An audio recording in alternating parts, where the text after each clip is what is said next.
जो है वो हमने सुबह के लिए गोवंश के लिए आलू काट लिया है और हम जिस स्थान पे हैं वो बिल्कुल कच्चा है। अभी हमें पता नहीं है कि कैसी क्या स्थिति रहेगी।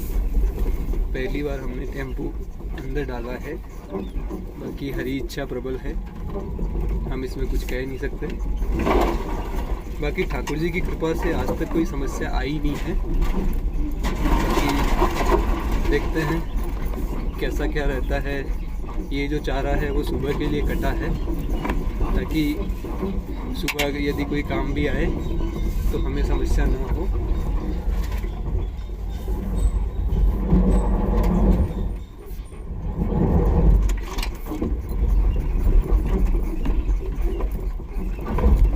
ये जो चारा है वो रात को हमने खाली कर दिया था क्योंकि वो जो बछड़ा है वो दुर्घटनाग्रस्त हो गया था, उसके कारण हमें खाली करना पड़ा था।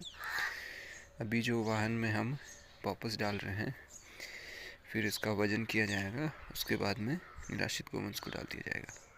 ये जो है वो निराश्रित गोवंशों को चारा डाल चुका है, लेकिन इन्हें क्या है,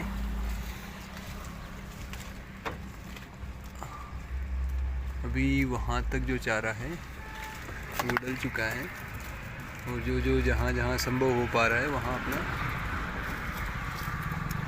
चारा खा रहे हैं। ये जो है वो दूसरा स्थान है जहाँ अपना चारा डलता है। गोवंश जो है वो आ भी चुके हैं। अभी इनको जो चारा है वो वहाँ डाल दिया जाएगा। अभी चारा सामने दिखे और ये रुक जाए ऐसा तो संभव हो नहीं पाता है, इसीलिए ये इसी वाहन में लग गए हैं। ये जो बछड़ी है उसके गले में रस्सी बचपन से किसी ने बांध दी थी। अब ये क्या पकड़ में नहीं आती है, प्रयास यही रहता है कि इसे पकड़ें और इसके गले से रस्सी काट दें। अब देखें ये कब संभव हो पाता है, कोशिश रहेगी कि जल्दी ऐसा हो जाए।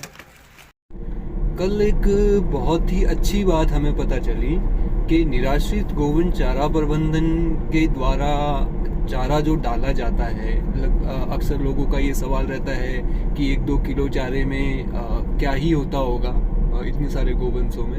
वो तो हम भी नहीं कह सकते कि क्या होता है, लेकिन कुछ किसानों ने जब कल वो दुर्घटनाग्रस्त गोवंश जो जिजोट रोड पे हुआ था, तो वहाँ जब उस गोवंश को वहाँ से लिया गया और ओम गो सेवा केंद्र पहुँचाया गया, तो उसके अंतराल में ही हमें जो है किसानों ने ये कहा कि निराश्रित गोवंश चारा प्रबंधन द्वारा जो चारा डाला जाता है उसके कारण हमारे खेतों में जो है फसलों में गोवंशों का आना कम हुआ है, इससे नुकसान जो है वो कम हुआ है।